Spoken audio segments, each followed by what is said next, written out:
오늘의 1천만 이산가족위원회 소식입니다. 2022년도 1천만 이산가족 제2회 통일아카데미가 4월 20일 오후 6시 서울 종로구 이북 5도청 5층 소강당에서 1천만 통일아카데미 제2차 강연을 가졌습니다.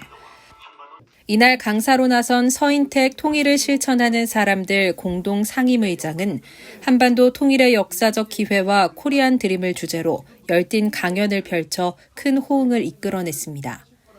미수복 강원도 고성군 이세인 서인택 상임의장은 북한의 핵포기는 북한 체제를 포기하는 것을 말한다. 따라서 북한은 절대 핵 개발을 멈추지 않을 것이라며 우리는 이제 기존의 방향에서 새로운 길을 모색해야 한다고 말했습니다.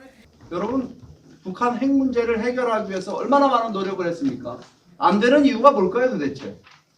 여러분, 이게 우리가 북핵 문제의 본질이 뭐냐라고 하는 걸 한번 짚어볼 필요가 있습니다. 북한이 핵을 왜 개발하죠? 네. 북한이 핵을 개발하는 첫 번째 이유는요, 한반도 전체의 주인이 되기 위한 겁니다. 미국과의 협상력이 핵이 아닙니다. 핵무기를 이렇게 애를 쓰면서 이 사람들이 개발하는 이유는요, 한반도 전체의 주인이 되기 위한 겁니다. 그러면서 희망적인 것은 통일의 기회가 왔다는 것이다라고 말하고 북한은 국제사회에서 고립됐다면서 경제 제재와 압박이 크게 작용하며 통일의 틈이 보이기 시작하고 있다고 분석한 강의를 했습니다.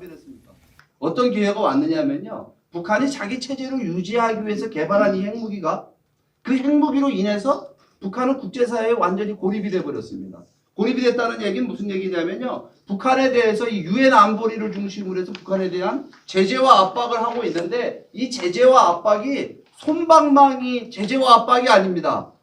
언제부터 이 제재와 압박이 먹혀들기 시작을 했냐면요, 중국이 대북 제재에 동참을 하게 되면서 북한에 대한 고강도의 제재가 이루어지고 있는데 그 상황을 보게 되면 여러분 이거 잘 보이십니까? 이게 제가 이제까지 강의한 그 스크린 중에서 가장 작은 스크린을 준비해 놓으셨는데 이거 뭐냐면요, 북한이라는 나라는 여러분 중국하고 무역해서 먹고 사는 나라입니다. 그 이후로 중국의 대북 제재 동참으로 북한은 중국과의 무역 교류가 90% 이상 줄었으며 주민들에 대한 배급도 중단되자 주민들의 장마당 이용이 증가했다면서 이는 북한 경제의 붕괴를 예고하는 것이라고 진단했습니다. 여러분 221만 달러면 한국 돈으로 얼마죠? 우리 돈으로?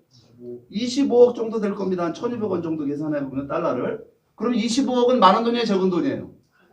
2,500만 인구가 먹고 살기에 턱없이 부족한 돈입니다. 근데 수출 수입 횟수가 지금 10배 차이 납니다.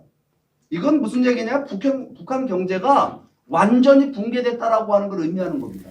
서인택 상임의장은 또 인류 역사를 통틀어 가장 이상적으로 통일을 이룬 나라가 미국이라고 할 수 있다면서 남북 전쟁으로 분단의 위기에 몰렸던 나라를 하나로 묶어내 최고의 강대국으로 키워냈다고 말했습니다. 대한민국 건국의 주도 세력은 미주 지역 독립운동가 세력들입니까? 아니면 중국에서 만주에서 독립운동하던 세력들입니까? 어디죠? 미주 지역 독립운동가 세력이죠. 그죠? 그 잘된 거예요? 잘못된 거예요? 왜 잘된 거죠? 여러분 대한민국이라는 게 자유민주주의 국가로 탄생되게 된 건 그분들의 노력에 의해서 된 겁니다. 어떻게 알아요? 그러면서 미국의 올바른 한반도 정책에 대해 미국은 한반도의 평화 통일을 주요 정책으로 채택하고 한국인 주도의 광범위한 대중운동 지원 및 한반도 주변 강국의 협조를 구축하는 동시에 한반도 통일을 위한 경제적 지원이 뒤따라야 한다고 강조했습니다. 끝으로 그는 우리가 어떤 통일된 나라를 세울 것인가를 지금 논의해야 한다고 강조하고 그러기 위해서는 새로운 나라를 건설하기 위한 비전이 제시되어야 한다며 홍익인간을 바탕으로 한 생활형 통일운동을 주장했습니다. 여러분 민주주의가 뭐라고 생각하세요? 민주주의는 선거제도를 통한 다수결의 원칙을 지키는 게 여러분 민주주의라고 생각하십니까? 그런 민주주의라고 하는 건요, 문제가 많은 민주주의입니다. 민주주의 하는 나라 개판 아닌 나라 있으면 나와보라래요. 다 개판 아니에요 지금? 미국이고 일본이고 한국이고? 여러분 민주주의는요, 미국의 민주주의 한번 보세요. 아까 제가 아메리칸 드림 설명했잖아요. 미국의 민주주의라는 제도는요, 모든 인간은 평등하게 창조되었다라고 하는 이상, 이 이상은 세속적인 이상입니까? 영적인 이상입니까? 영적인 이상입니다. 이거 왜 영적인 이상이라고 얘기하는 줄 아세요? 모든 인간은 평등하게 창조되었다는 말이 어디 써 있는 얘기예요? 성경 말씀입니다. 기독교 사상이에요. 그죠? 이 기독교 사상, 이게 신앙입니다. 신앙적 신조. 이 신앙적 신조를 국가의 신조로 만든 거예요. 미국이란 나라는. 신앙적 신조를. 근데 신정주의 국가를 만든 게 아니라 모든 인간의 자유를 보장하는 종교의 자유를 인정하는 나라를 만들었다는 거예요. 이게 여러분 미국 건국 위대한 부분이거든요. 그러니까 그 얘기 무슨 얘기냐면 미국이란 나라는 이 모든 인간이 평등하게 창조되었다라고 하는 이 고결한 도덕적인 이상을 실현하기 위해서 뭘 만들어내냐면 정치제도, 민주주의라는 정치제도를 만들어낸 겁니다. 그러니까 목표가 민주주의가 아니라요. 이 민주주의를 통해서 이 도덕적 이상을 실현하려고 하는 거예요.